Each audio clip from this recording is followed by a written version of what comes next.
Bonjour à tous, bienvenue dans cette nouvelle vidéo. Aujourd'hui, on va parler des personnes qui sont médiums et savoir comment gérer le don de médium. Alors, le don de médium, il se déclenche quand on est prêt, quand les guides sont prêts à nous le donner. Et souvent, les personnes paniquent puisque la première chose qu'on entend, ce sont les guides. Donc, première chose qu'on entend quand on est médium, ce sont les guides. Donc c'est une voix en fait dans notre tête qui nous parle. Donc ça peut être une voix masculine comme une voix féminine, d'accord?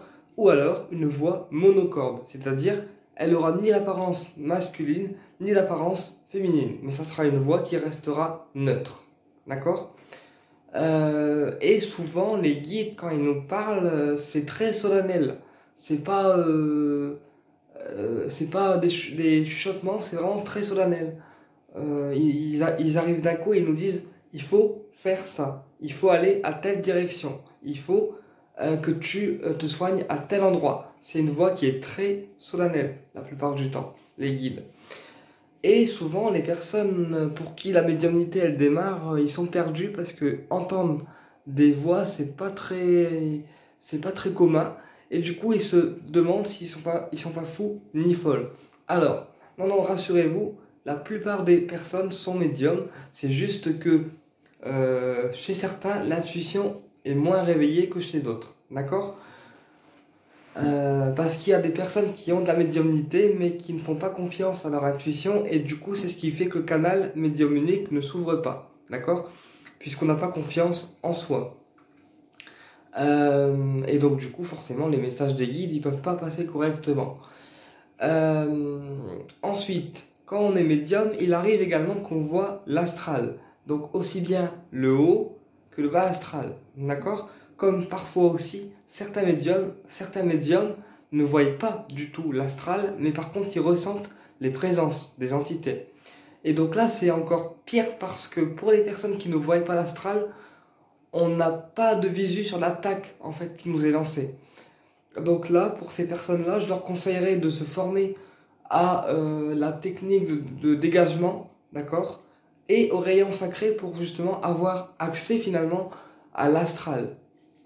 D'accord? Puisque les rayons sacrés, comme je le dis dans plusieurs vidéos maintenant, ça connecte à la 13D et du coup après on est plus sensible aux énergies. D'accord? On devient plus sensible et notre canal médium unique, forcément, il s'ouvre davantage.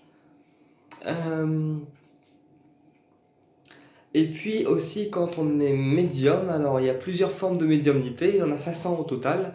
Il faut trouver avec quelle médiumnité les guides communiquent avec vous. Personnellement, moi les guides au niveau de la médiumnité, c'est une médiumnité par canal. C'est-à-dire qu'on me pose une question et les guides me donnent la réponse. Les cartes, ils sont uniquement présents pour moi pour confirmer ou pas mes ressentis. Mais la plupart des messages que je reçois, c'est du direct en fait. Les cartes, c'est juste pour me rassurer et me dire que j'ai bien vu, quoi, bien raison. Voilà.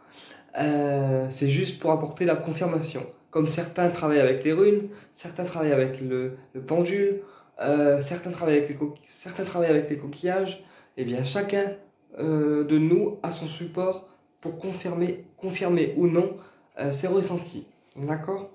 Alors, quand on débute au niveau de la médiumnité, il est important de se protéger, c'est-à-dire du bas astral, mais également des personnes. Donc, je vous conseille pour ceci la tourmaline noire. C'est une pierre qui va dévier les énergies négatives de vous. Donc, aussi bien la négativité des personnes que des entités.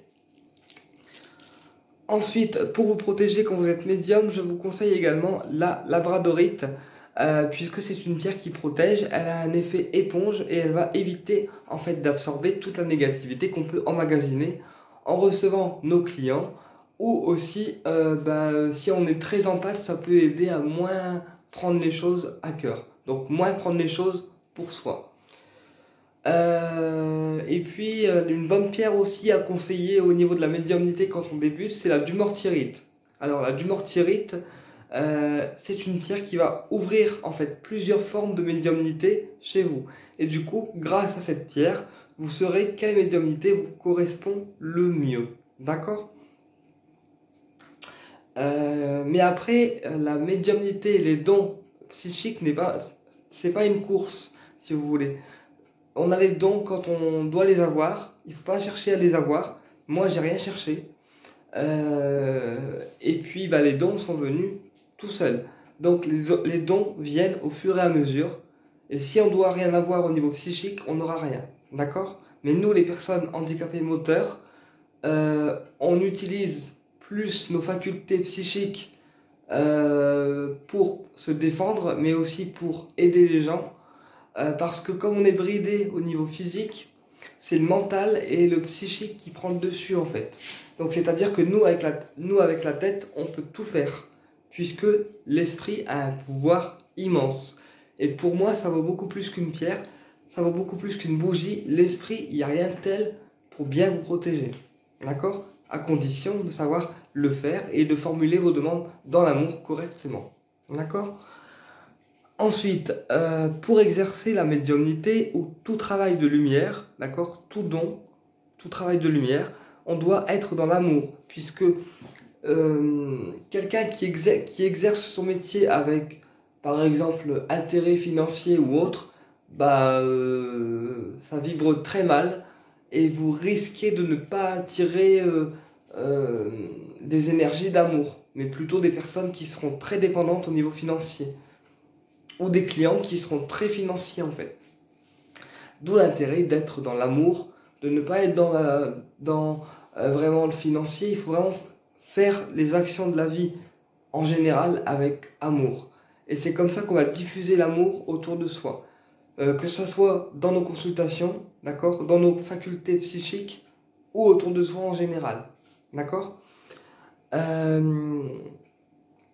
Voilà, qu'est-ce que j'avais encore à dire au niveau de la médiumnité.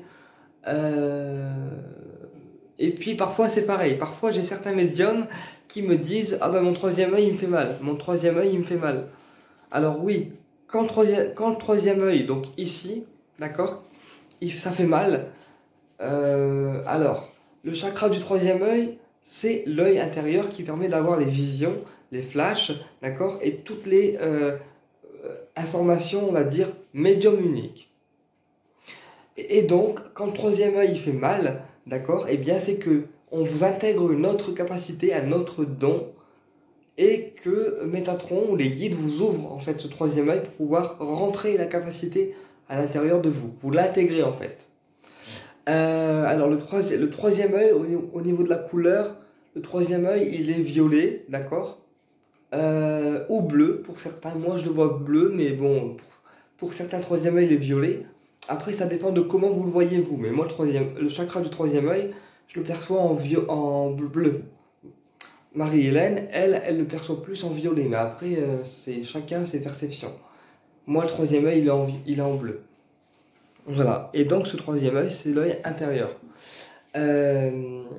Au niveau des chakras de clairvoyance, on a le chakra du troisième œil, d'accord ? Et on a également le chakra Ajna, qui se situe un petit peu au-dessus du troisième œil, qui lui est de couleur violet. C'est un chakra aussi qui va ouvrir la clairvoyance. Voilà. Eh bien écoutez, j'espère que cette vidéo a été complète, qu'elle vous a apporté des réponses, et je vous dis à très bientôt pour une prochaine vidéo. Au plaisir de vous retrouver.